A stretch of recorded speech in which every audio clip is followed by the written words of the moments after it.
क्या लिखा हुआ है? परमेश्वर यहोवा का चुना हुआ। परमेश्वर यहोवा का चुना हुआ कहाँ है?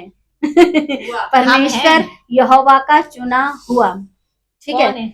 इस संसार में जो भी परमेश्वर का चुना हुआ व्यक्ति है, ठीक है, उस व्यक्ति के लिए परमेश्वर की क्या योजना रहती, लिखा अपने चुने जाने के महत्व को समझें।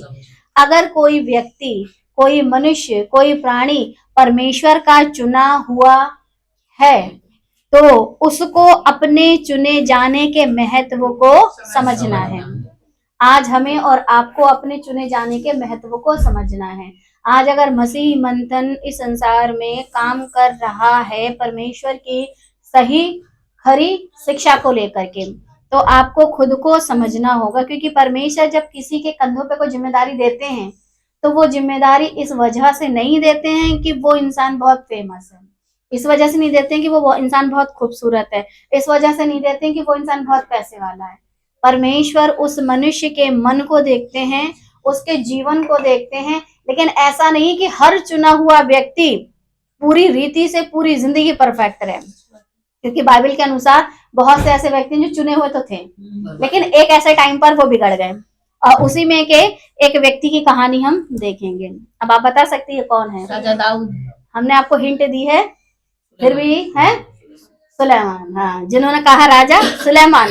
दाऊद के बिगड़ने की इतनी वो नहीं है, क्योंकि उसके सुधरने की भी कहानी है, पश्चाताप की कहानी है, लेकिन एक ऐसा व्यक्ति है जिसके सुधरने की कहानी नहीं है, क्योंकि वो बिगड़ने जैसा काम ही नहीं करा, लेकिन जब वो बिगड़ा तो उसके सुधरने की कहानी आपको बाइबल में नहीं मिलेगी।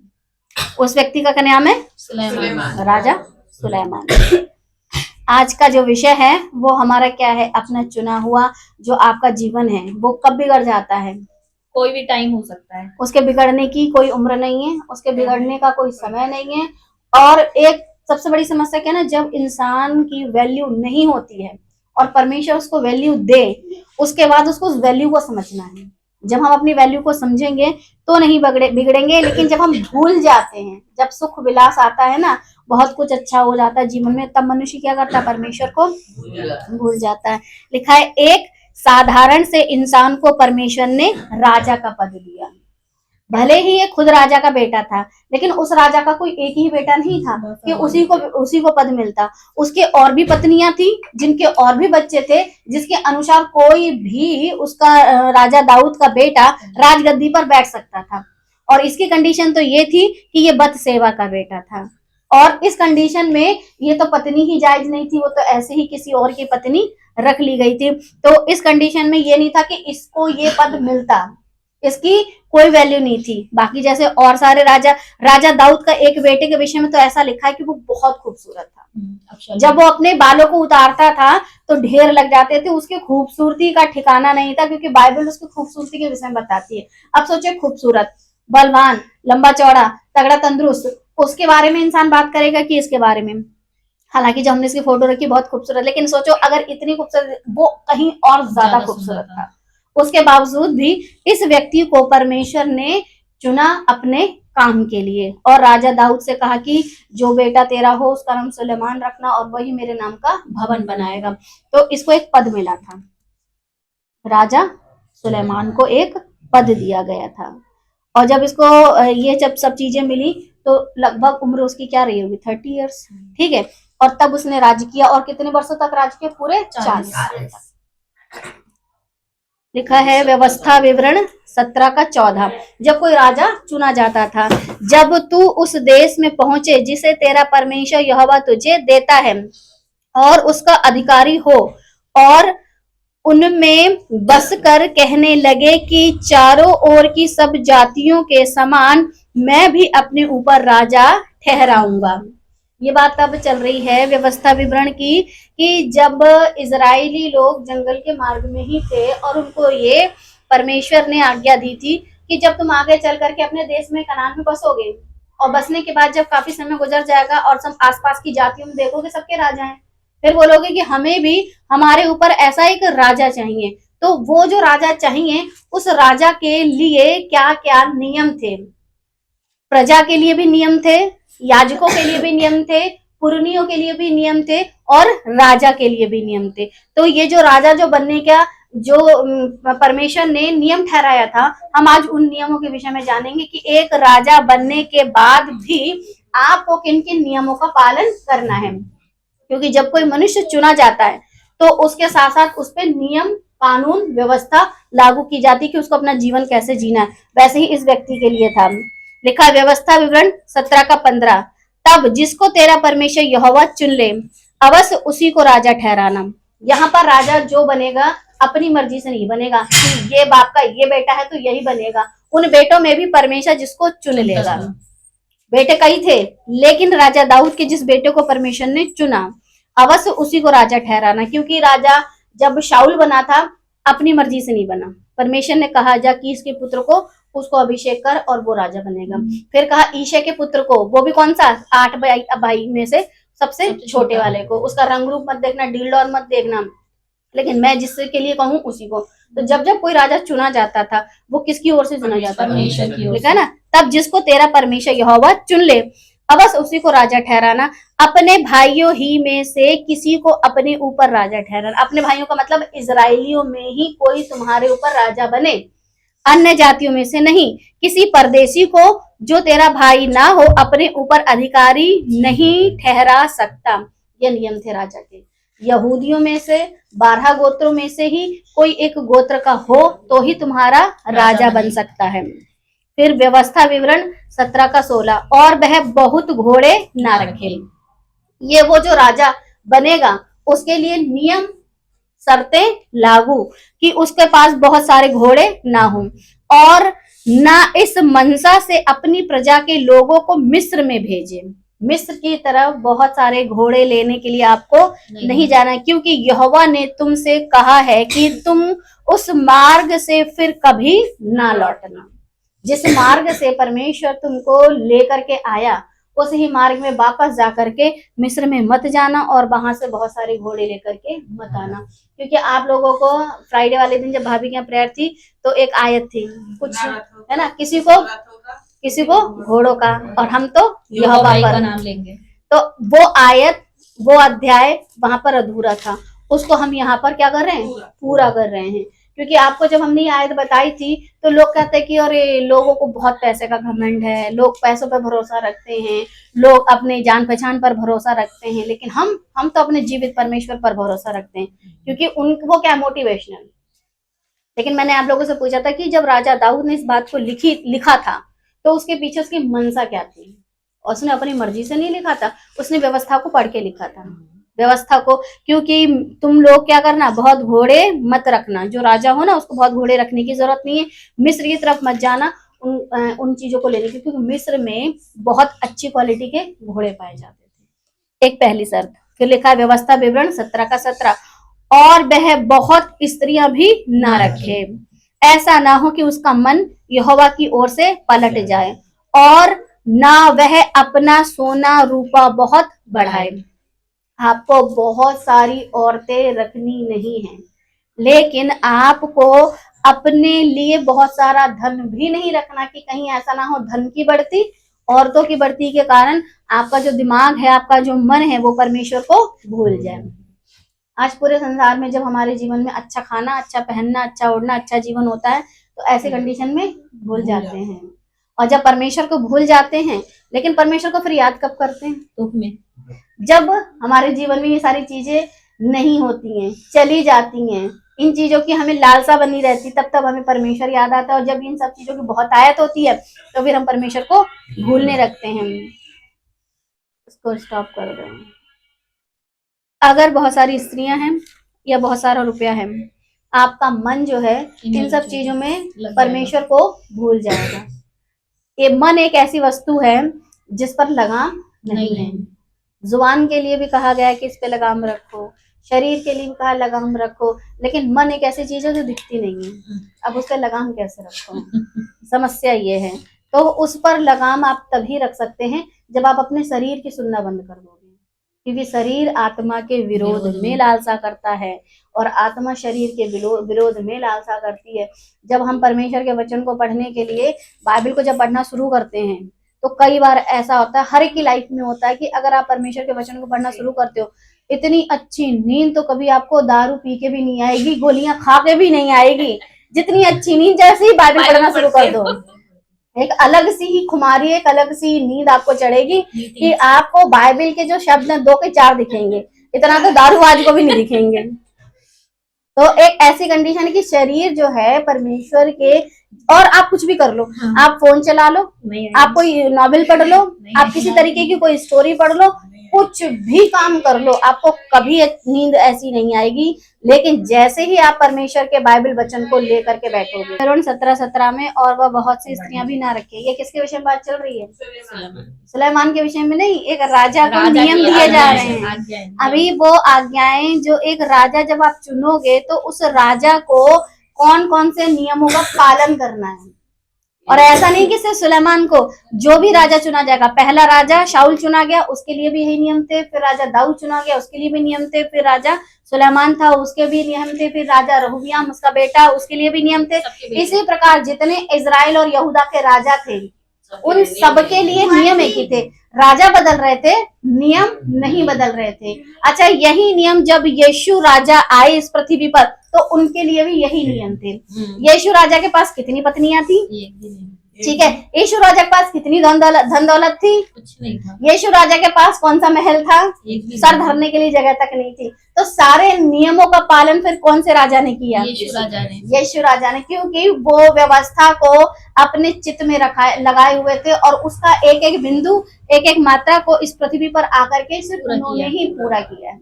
वरना बीच बीच में कई राजा उठे, लेकिन कहीं ना कहीं उनके अंदर गड़बड़ हो गई।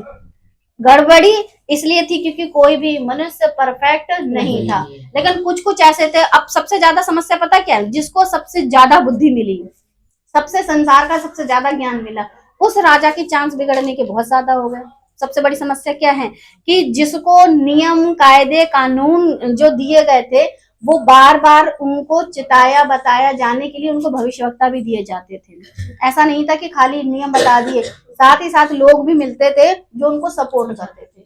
आज भी आप लोग जब इस संसार में, हम लोग इस संसार में हैं, तो आपको जो लोग उंगली कर करके ऐसा करके करते हैं ना, वो आपकी भलाई चाहते हैं, ताकि आप भला जीवन जियो, बुरा जीवन मत जियो। हमेशा जो भविष्यवक्ता कहते थे ना, राजा तू ऐसा कर रहा, राजा तू ऐसा कर रहा, इस वजह से कि आप सुधर के जीवन जियो। और उसके बाद अगला नियम है व्यवस्था विवरण 17 का 18, जब वह राजगद्दी पर विराजमान हो, तब उसी व्यवस्था की पुस्तक जो लेवीय याजकों के पास रहेगी, उसकी एक नकल अपने लिए कर ले।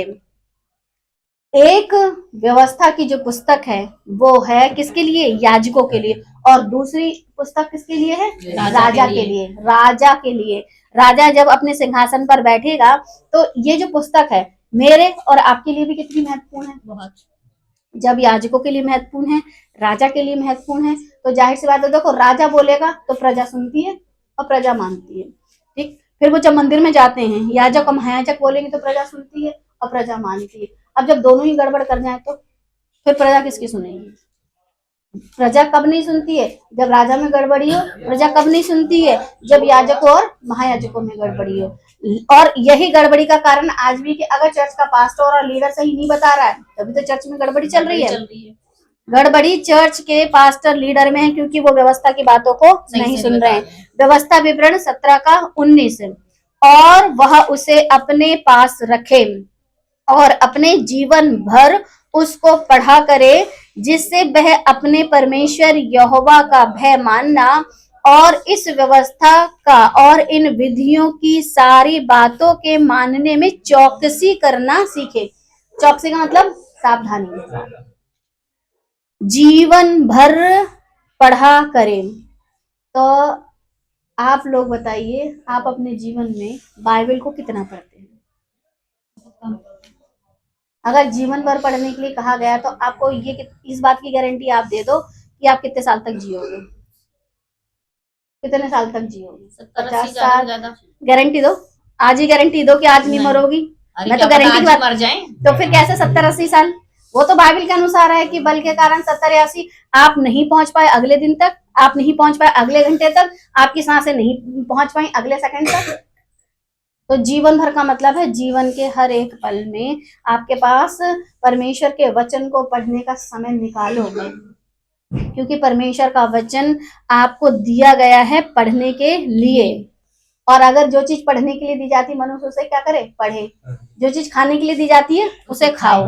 लेकिन क्या होता, उल्टा हो रहा है। बाइबल दी है पढ़ने के लिए तो उसे रखते हैं, ठीक है, क्योंकि अगर आप बाइबल वचन पढ़ोगे तो आत्मा आपकी क्या होगी, मजबूत होगी। आत्मा मजबूत ही नहीं है। जब आत्मा मजबूत नहीं है तो फिर जो इंसान की आत्मा मजबूत नहीं होती है, फिर जब शैतान आकर के आपकी परीक्षा करता है तो फिर आप क्या हो जाते हैं, हार जाते हैं, हार जाओगे। क्योंकि जो बलवंत होता है वो जीतेगा और जो बलवंत नहीं होता है वो हार जाएगा। फिर हम क्या करते हैं, अरे हम पर तो समस्याएं, बीमारियां, तकलीफें, परेशानियां बनी रहती हैं। बनी इसलिए रहती हैं क्योंकि उनसे लड़ने की आपके अंदर ताकत नहीं है। बहुत से ऐसे हैं जिनके जीवन में बीमारियां लगातार बनी रहती हैं, लेकिन परमेश्वर की उपस्थिति उनके जीवन से नहीं जाती। वो कहते होने दो, समस्याओं का क्या, जब तक शरीर है तब तक बनी रहेगी। इसलिए ये जो परमेश्वर की जो पुस्तक है उसको वो क्या करे, पढ़ा करें। आपके पास जो परमेश्वर ने जो पुस्तक दी है उसके आपको क्या करना है, पढ़ना है। तो आपके लिए भी ये नियम है, क्योंकि अगर आप खुद को चुना हुआ कहते हो तो अगर बाइबल नहीं पढ़ते हो तो आप भी नियम का क्या कर रहे हो, उल्लंघन। लिखा व्यवस्था विवरण 17 का 20, जिससे वह अपने मन में घमंड करके अपने भाइयों को तुच्छ न जाने। अगर 10 में से कोई एक बंदा लीडर है, जैसे आप लोगों में अगर मैं लीडर हूँ और मैं घमंड करना शुरू करूँ तो देखा आप लोगों को तो बाइबल पढ़नी नहीं आती सही से, मैं आप लोगों को ना पढ़ाऊं तो आप लोग पढ़ नहीं सकते हैं, मैं आप लोगों को वचन ना बताऊं तो आप लोग नहीं, तो क्या है, घमंड ना कर सके। क्योंकि अगर जितना जरूरी आपके लिए नियम है मेरे लिए भी है, जितना जरूरी सतर्कता आपके लिए है उतनी मेरे लिए। अगर मैं आप लोगों को बोलूं कि बाइबल पढ़ते रहो और मैं बिल्कुल ना पढ़ूं, सही बात है। अगर मैं नहीं पढ़ूंगी तो फिर मैं आपको बताऊंगी क्या, फिर मैं गोल गोल बातें लेके जाऊंगी और गोल गोल बताऊंगी कि कुछ रखते भरोसा घोड़ों पर, कुछ रखते भरोसा रथों पर। वो इसलिए क्योंकि हमारा जो परमेश्वर है हम सिर्फ उस पर भरोसा रखते हैं। ये पता नहीं कि घोड़े और रथ उन दिनों में बहुत ज्यादा लोग भरोसा उन पर रखते थे। और कहाँ के, मिस्र के, मिस्र के घोड़ों को, मिस्र के रथों को परमेश्वर ने पानी में डुबा के मार दिया। तो फिर किसी भी तरीके का भरोसा मत रखो, रखो उस पर जो पानी में डुबा के मार सकता है, अपने जीवित परमेश्वर पर। तो और इन आज्ञाओं में से ना तो दाहिने मुड़े और ना बाएं। जब परमेश्वर की नियम कायदे कानून आपको पता होंगे, जब आप मनुष्य को रास्ता पता होता है कि मैं मेरी मंजिल, आप ऐसा मानकर चलो आप यहाँ से बरेली से दिल्ली जा रहे हो और आपको सारी रोड पता है, तो क्या आप उस रोड को छोड़ करके किसी और गांव की रोड की तरफ मुड़ोगे? कभी नहीं। और अगर आपको नहीं पता हो तो कहीं ना कहीं मुड़ी जाएंगे। फिर तो आप इंस्ट्रक्शन कितने ही पढ़ लो, कहीं ना कहीं आप भटकते रहोगे। भटकते भटकते फिर आपका जो जर्नी थी, जो आपकी 4 घंटे या 5 घंटे की, वो कितने घंटों में बदल जाएगी। तो जीवित परमेश्वर को ढूंढने का बड़ा आसान सा तरीका है कि आप बाइबल को लगातार रात दिन पढ़ते रहा करो। अन्यथा जीवित परमेश्वर को आप ढूंढ नहीं पाओगे, क्योंकि उससे दाहिने मुड़ रहे हो और बाएं मुड़ रहे हो। जीवन में बहुत सारी आज्ञाएं, नियम, कायदे, कानून जो बाइबल के अनुसार हैं, लेकिन वो नियम, कायदे, कानून आपको बताएगा कौन अगर आप बाइबल नहीं पढ़ रहे हो? बाइबल पढ़ते नहीं है, चर्च जाते नहीं है, वचन को सुनते नहीं है। और बहुत से ऐसे भी जो चर्च जाते हैं लेकिन चर्च वाले नहीं बताते। कौन से कितने ऐसे चर्च है जिनमें आपको नियम, कायदे, कानून नहीं बताए जाते? भाई हम तो अपनी गवाही दे सकते हैं कि हम तो 20 साल के पुराने ईसाई थे, लेकिन चर्च में कुछ चीजें बताई जाती थी। एक तो परमेश्वर को भरोसा रखो, प्रभु में आनंदित रहो, भरोसा रखो, आनंदित रहो, विश्वास को बढ़ाओ। मगर ये नहीं बताते थे विश्वास को बढ़ाएं कैसे, आनंदित रहें कैसे, है ना, प्रभु में बने कैसे रहें, क्योंकि बस इतना ही था। इसके अलावा आज मैं आपको राजा सुलेमान का टॉपिक लेके चल रही हूँ, कभी राजा दाऊद का टॉपिक लेके चलती हूँ, कभी एलिया का टॉपिक लेके चलती हूँ। ये सारे मनुष्य बाइबल में कहाँ पाए जाते हैं? पुराने नियम में पाए जाते हैं। लेकिन अगर मैं ना पढ़ूं तो मुझे पता ही नहीं होगा। एक जमाने में जब हम छोटे थे, बहुत ज्यादा भी नहीं, 15 साल 16 साल के थे, तो चर्च में क्विज कंपटीशन हुआ, जिसमें बोला था कि एक मनुष्य था जिसकी गधी ने इंसान की बोली बोली। अब तुमने पढ़ाया नहीं, सिखाया नहीं, बताया नहीं, और हम लोगों से क्वेश्चन आंसर करा लिए। अरे पहले पढ़ाओ, सिखाओ, बताओ, फिर तुम पूछो हमें क्या पता। फिर ऊपर से सांप जो था वो पहले चलता था, ठीक है, सांप पहले चलता था, फिर परमेश्वर ने उसको श्राप दिया तो वो रेंगने लगा। तो जब ऐसी ऐसी बातें सिखाओगे तो वैसी वैसी बातें तो सीखेंगे। आप ये समझा नहीं रहे हो कि पूरी बाइबल दृष्टांत आधारित है, तो हर एक बात को परमेश्वर दृष्टांत की रीति पर कहते हैं। ये कभी नहीं बताया। अजगर, उन दिनों का जो सांप था वो अजगर था, क्योंकि खड़े खड़े निकल जाता था। मतलब ऐसी ऐसी बेतुकी बातें जो अगर अब जो पास्टर ही ऐसी सिखा रहा था तो फिर कलीसिया तो फिर निकल ही जाएगी। शैतान अजगर है वो हमें निकला जा रहा है, शैतान जो है वो शेर है वो हमें निकला जा रहा है, फिर घर में जो सांप निकल आया वो भी शैतान है। मेरी मम्मी कहती शैतान निकल आया मारो पकड़ के। कीड़ा सांप है, ठीक है, जानवर है, उसको मारो पकड़ के, उसके मारने से क्या होगा, बाकी घर में जो शैतान जिंदा घूम रहे हैं, है ना, परमेश्वर के वचन का उल्लंघन करते हुए, उसका क्या, वो शैतान नहीं है? वो तो बड़ी है। सांप आ गया तो शैतान, ठीक है। और इंसान परमेश्वर की आज्ञा का निरंतर उल्लंघन कर रहा है, वो क्या है? वो भी तो शैतान है। उसको चप्पल से मारना चाहिए, जिसको मारना चाहिए था उसको पाल पोस के बड़ा कर रहे हैं, दूध पानी पिला करके, और जिसको नहीं मारना चाहिए था भगा दो, बेचारा जानवर है, उसको मार रहे हैं। तो क्या था, जैसा पास्टर सिखाता था वैसे कलीसिया सीखती थी। फिर आगे लिखा है पहला राजा 10:28, और जो घोड़े, अब किसकी बात चल रही है? सुलेमान की। देखो, और जो घोड़े सुलेमान रखता था वे मिस्र से आते थे, और राजा के व्यापारी उन्हें झुंड के झुंड करके ठहराए हुए दाम पर किया करते थे। व्यवस्था की पुस्तक जिस राजा को अपने पास रखनी थी उसने रखा, क्या उसने पढ़ा? नहीं। अगर उसने पढ़ा होता तो फिर राजा सुलेमान जी मिस्र से घोड़े क्यों मंगवा रही है? देखो, राजा जी बहुत बुद्धिमान थे, पूरी दुनिया के लोग उनका ज्ञान सुनने के लिए आते थे, सोना चांदी रुपया पैसा बहुत लाते थे, लेकिन एक किताब उन्हें दी गई थी, उस किताब को पढ़ने के लिए राजा जी के पास बिल्कुल फुर्सत ही नहीं थी। अब एक राजा जो बहुत बुद्धिमान था, अगर वो बिगड़ सकता है, परमेश्वर के वचन को बिना पढ़े, बिना समझे, बिना उसके अनुसार चले, तो फिर हम और आप क्या है जिनके पास बुद्धि है ही नहीं ऐसी। बल्कि परमेश्वर का वचन है, जिसे बुद्धि की घटी हो मुझसे मांगे। राजा सुलेमान ने बुद्धि की घटी थी मांगी, लेकिन उसका इस्तेमाल कैसे किया? करा ही नहीं, करा होता तो फिर अगर बुद्धि की घटी थी, आपने मांगा था कि प्रभु मुझे बुद्धि दीजिए, परमेश्वर ने ऐसी बुद्धि दी कि दुनिया में कोई भी उसकी बुद्धि का मुकाबला नहीं कर सकता था। अब ऐसा बुद्धिमान व्यक्ति घोड़े कहाँ से मंगवा रहा है? मिस्र से। तो फिर वो जो बाइबल की जो व्यवस्था विवरण की आयत थी वो उसने कब पढ़ी? पढ़ी होती तो मंगाता ही। अगर पढ़ी है तो फिर लागू क्यों नहीं किया? फिर लिखा है पहला राजा 10:29, एक रथ 600 सेकेल चांदी में और एक घोड़ा 150 सेकेल में मिस्र से आता था, और इसी दाम पर वे हित्तियों और अराम के सब राजाओं के लिए भी व्यापारियों के द्वारा आते थे।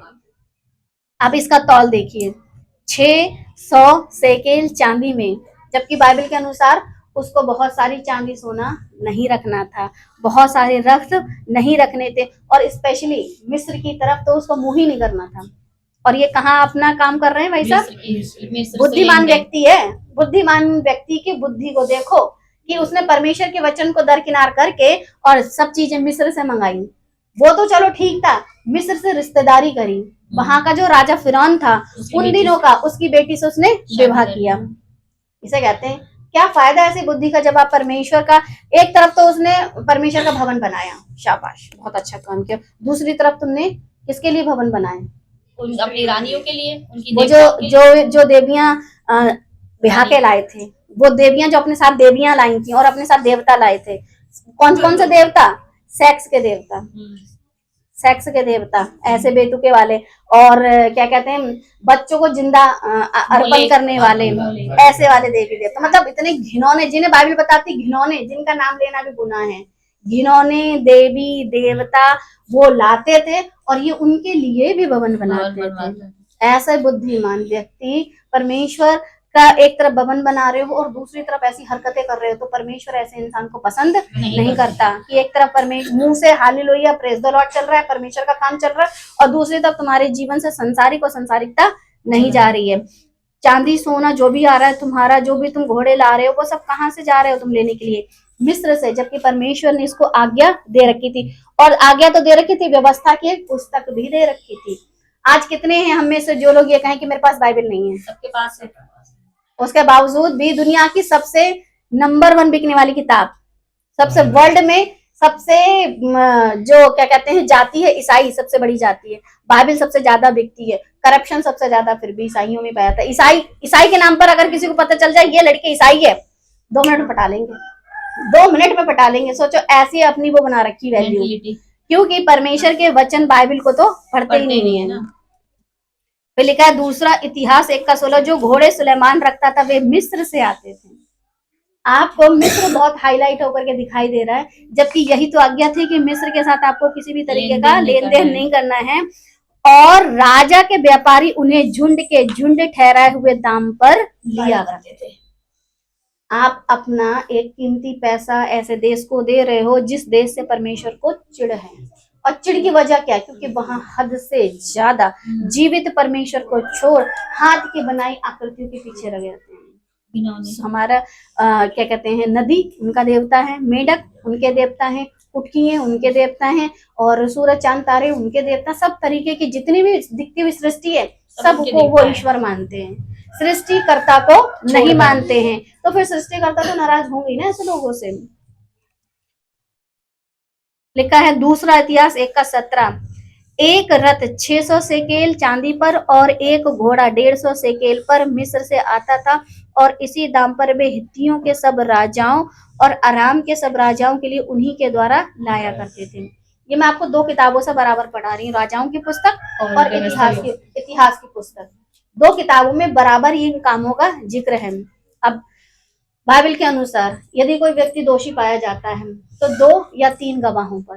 तो इसलिए मैंने आपको राजाओं की पुस्तकों से भी पढ़ाया और इतिहास की पुस्तकों से भी पढ़ाया कि किसी एक किताब में उसकी हरकतों का जिक्र नहीं है, दोनों ही किताबों में उसकी इन हरकतों का जिक्र है। इसका मतलब एक बात क्या है, 100% सही है कि ये जो काम करता था वो मिस्र से जो चीजें मंगाता था, परमेश्वर को ये चीजें पसंद नहीं थी। फिर बहुत से लोग कहेंगे जब परमेश्वर को पसंद नहीं थी तो भी उसके बावजूद भी परमेश्वर ने जो उसको बुद्धि दी थी उसकी छीन क्यों नहीं ली?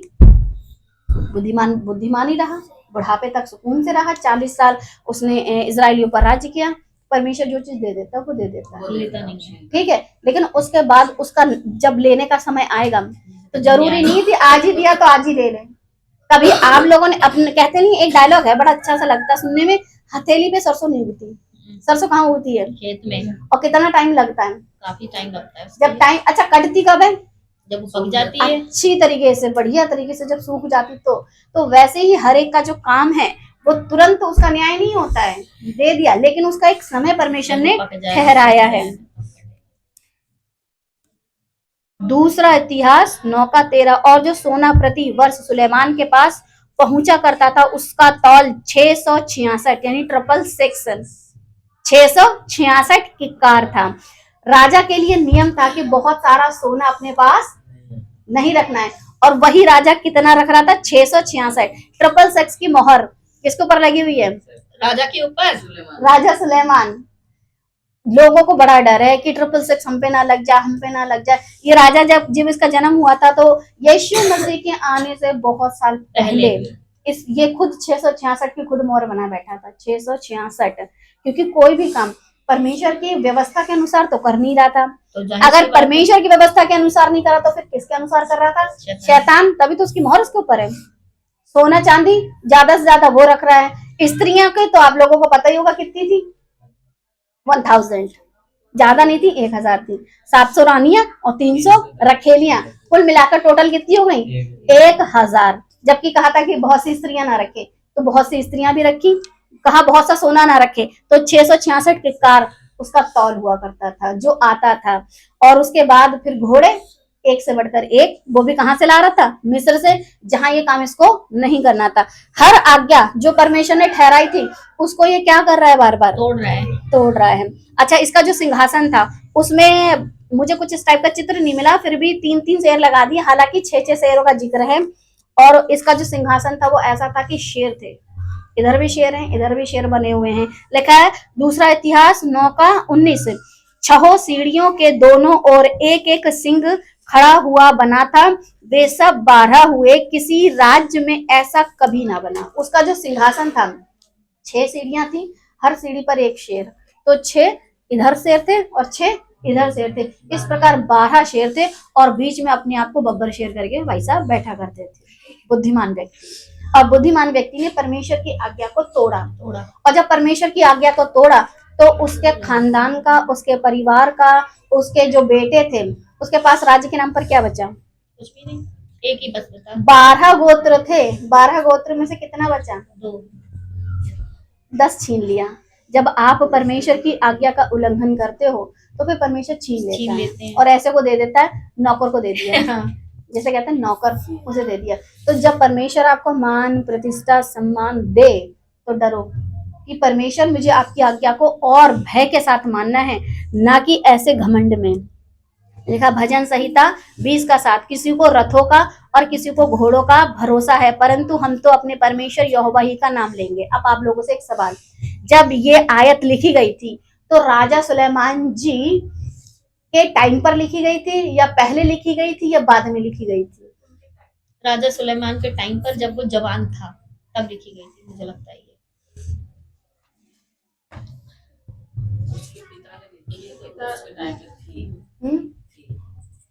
जब राजा सुलेमान पैदा हुआ था ना तो बुढ़ापे की औलाद था, और जब राजा दाऊद ने चीजें लिखवाई हैं तो जवानी में लिखवाई हैं। और ये चीज राजा दाऊद ने कब कहाँ से पढ़ के लिखवाई है? व्यवस्था विवरण से। व्यवस्था विवरण की पुस्तक इसका मतलब राजा दाऊद पढ़ता था, लेकिन राजा सुलेमान जी नहीं पढ़ते थे। जो परमेश्वर के वचन को ठीक ढंग से नहीं पढ़ेगा, मन लगा के नहीं पढ़ेगा, उसके जीवन में समस्याएं, परेशानियां, ये तो नॉर्मल सी चीजें हर इंसान के जीवन में आती। परमेश्वर की दी हुई आफतें आएंगी, परमेश्वर की तरफ से आप पर आफतें आएंगी, क्योंकि आप परमेश्वर के वचन को, जो कि सोने से भी कीमती है, चांदी से भी कीमती है, सब चीजों से बहुमूल्य है, और उस वचन को आप नहीं पढ़ रहे हो। जब आप परमेश्वर के वचन को नहीं पढ़ोगे तो फिर ऐसे ही होगा। सोना चांदी रुपया पैसा तो बहुत था, खाई पी पूरी जिंदगी ऐश की काटी, लेकिन अंत कैसा हुआ? बुढ़ापे में बीवियों ने परमेश्वर से उसका मन फेर दिया। बुढ़ापे में बंदा बिगड़ गया। लोग कहते जवानी में पैर फिसलते हैं, मुझे तो यही बात समझ में नहीं आती कि जवान थे पैर फिसल गए, अब बूढ़े आदमी का देख लो। बूढ़े में फिसल गए। तो जब ये आयत लिखी गई थी तो फिर जिसने लिखी उसको पता था कि भरोसा ना तो रथों पर करो ना घोड़ों पर करो। अच्छा बाकी सब तो छोड़ो, तुम्हारा बाप था, अपनी बाप की बात मान लेते, क्योंकि लिखी किसने? जब बाप ने इतनी सारी आज्ञाएं दी थी तो क्या ये आज्ञा नहीं दी थी कि घोड़ों पर, रथों पर भरोसा रखते, लेकिन उसने किस पर भरोसा रखा? अपनी बुद्धि पर। हर एक घर का दामाद बन जाऊंगा, मुझे ये बात समझना, कोई भी ऐसा राजा नहीं छोड़ूंगा जिसकी बीवी ना रख लूं, जिसकी मतलब लड़की ना रख लूं। तुम्हारी लड़की मेरी बीवी, तुम्हारी लड़की मेरी बीवी, तुम्हारी लड़की मेरी बीवी, आओ कौन लड़ेगा अपने दामाद से?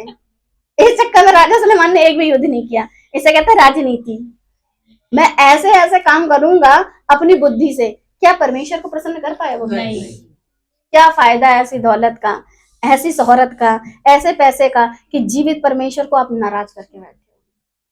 इसलिए किसी को घोड़ों पर भरोसा हो, किसी को रथों पर भरोसा हो, हमारा भरोसा जीवित परमेश्वर पर है। यशाया 31 का 1, हाय उन पर जो सहायता पाने के लिए मिस्र को जाते हैं। अब यशाया नबी ऐसे लोगों के लिए क्या कर रहा है? बद्दुआ मांग रहा है, हाय दैया तुम पे, तुम्हारा नाश हो जाए। और घोड़ों का आसरा करते हैं और रथों पर भरोसा रखते हैं क्योंकि वे बहुत हैं, और सवारों पर क्योंकि वे अति बलवान हैं।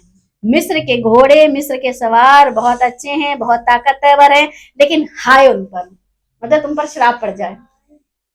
तो राजा सुलेमान पे किसका श्राप पड़ा हुआ था? परमेश्वर का। बहुत पैसा था, बहुत बीबियां थी, बहुत बच्चे थे, कहीं नामो निशान है जिसकी 700 रानियां हो, 300 रखेलियां, अब 1000 बीबी। अब बच्चों की काउंटिंग करिए, बहुत सारी पूरी एक सेना तो तुम्हारी ही हो गई, तुम्हारे बच्चों की फौज, जिसे कहते हैं ना बच्चों की फौज, वो तुम्हारी खुद की हो गई।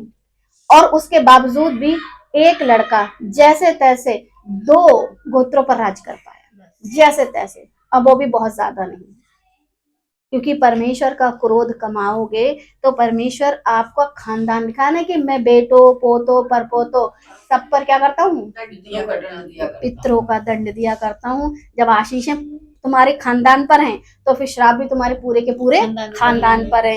हाय उन पर जो सहायता पाने के लिए मिस्र को जाते हैं और घोड़ों का आसरा करते हैं और रथों पर भरोसा रखते हैं क्योंकि वे बहुत हैं, और सवारों पर क्योंकि वे अति बलवान हैं, पर इज़राइल के पवित्र की ओर दृष्टि नहीं करते और न यहोवा की खोज करते हैं।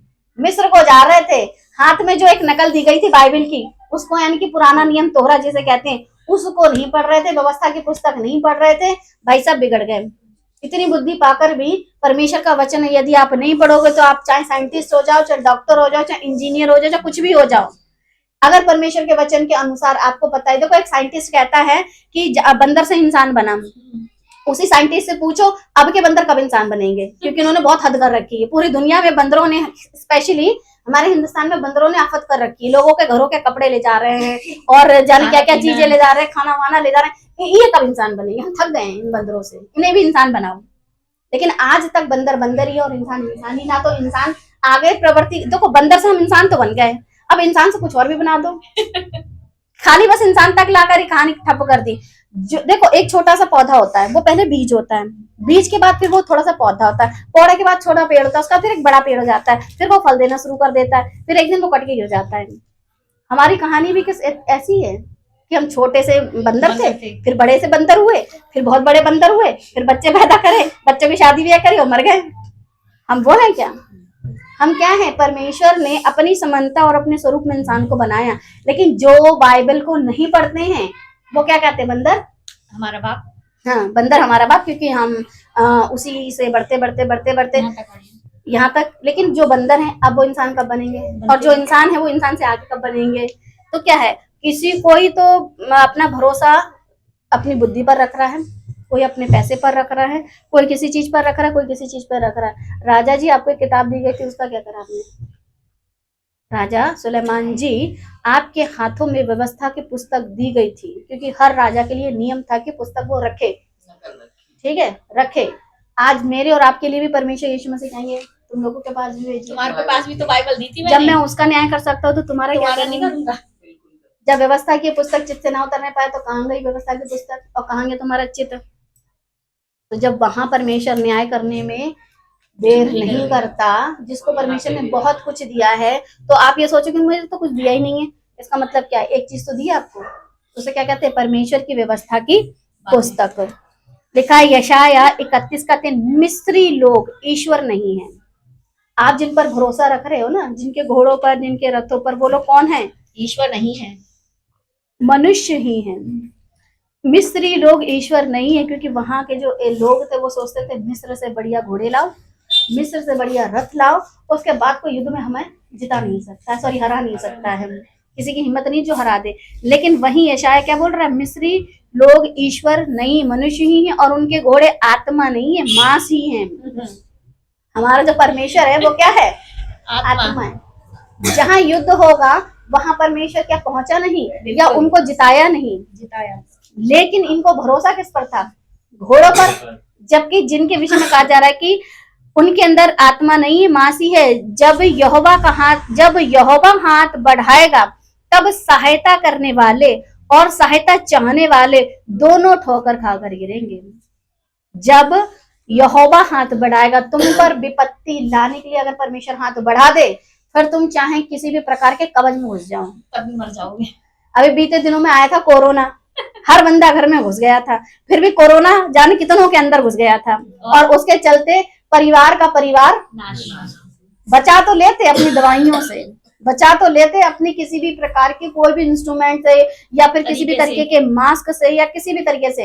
लेकिन हम पूरे कोरोना में हमारा पति घूमा नौकरी करता हुआ, मजाल जो छींक आ जाती, हमारे बच्चे घूमे, हम खुद घूमे अपने बच्चों को ले करके, मगर कोरोना इधर गया और उधर गया और हमारे पास नहीं आया। सही बात है। हमारी इसमें बूढ़ी बूढ़ी आंटी है सब, क्योंकि परमेश्वर का आत्मा जो परमेश्वर ने हमें दिया है, उसके जरिए हमें तकलीफ तब तक नहीं छुपाएगी जब तक तकलीफ परमेश्वर की ओर से नहीं ना मिले। उससे पहले हमें तकलीफ छू नहीं सकती। लेकिन क्या है, अब आप सहायता के लिए चाहे मिस्र के घोड़ों के पास जाओ या मिस्र के लोगों के पास जाओ, और अगर परमेश्वर आपके विरोध में है तो क्या आपकी सहायता कोई कर सकता है? कोई भी नहीं। लिखा है और वे सब के सब एक संग नष्ट हो जाएंगे। इजराइलियों को बड़ा भरोसा था, क्या वो गुलामी में नहीं गए? इजराइलियों को बड़ा भरोसा था। अच्छा, जो शहरपना बड़ी मजबूत थी, राह वेश्या के टाइम पर यरीहो की दीवार बहुत मजबूत थी, वो उसको कौन हथौड़ा लेके तोड़ने गया? कैसे टूटी? बस जय जयकार लोगों ने किया परमेश्वर का, वो बस आप एक एक चक्कर पहले लगाना, फिर लास्ट में चक्कर लगाना, और फिर जोर से चिल्लाना, डर के मारे ऐसी गिर गई। सोचो, तो फिर आपको घोड़ों और रथों का भरोसा करने की जरूरत ही क्या है, जब जीवित परमेश्वर आपकी आवाज में दम रखता है। ये तो काफी सारे लोग थे, 300 लोग गिदोन के साथ क्या कर रहे थे, मटका फोड़ रहे थे, बस ललकार कर रहे थे बस परमेश्वर की जय जयकार के ललकार करे, मटका फोड़ा और दिखाया, और लोग पागल हो गए, भागो भागो भागो, बड़ी सेना ने हम पे अटैक किया है। यहोवा की सेना तो जब आपको इतने सारे बाइबल में ऐसे ऐसे उदाहरण मिलते हैं जिसमें परमेश्वर आप लड़ाई करता है हमारी तरफ से, उसके बावजूद भी मिस्र के घोड़े और मिस्र के मनुष्यों पर भरोसा क्यों रख रहे हो? ये जी के टाइम में भी तो ये हुआ था कि उसने इतना वही तो बता रही हूँ कि इतना सब कुछ परमेश्वर आपके साथ रह करके, लोगों के साथ रह के काम कर रहा है, फिर भी भरोसा किस पर है? घोड़ों पर, रथों पर भरोसा रखोगे तो तुम सबके सब क्या हो जाओगे? सत्यानाश। नष्ट हो जाओगे। ये राजा कितना सुंदर लग रहा है, क्योंकि अरे राजा कौन है ये? सॉरी, नहीं खत्म ना हुई है।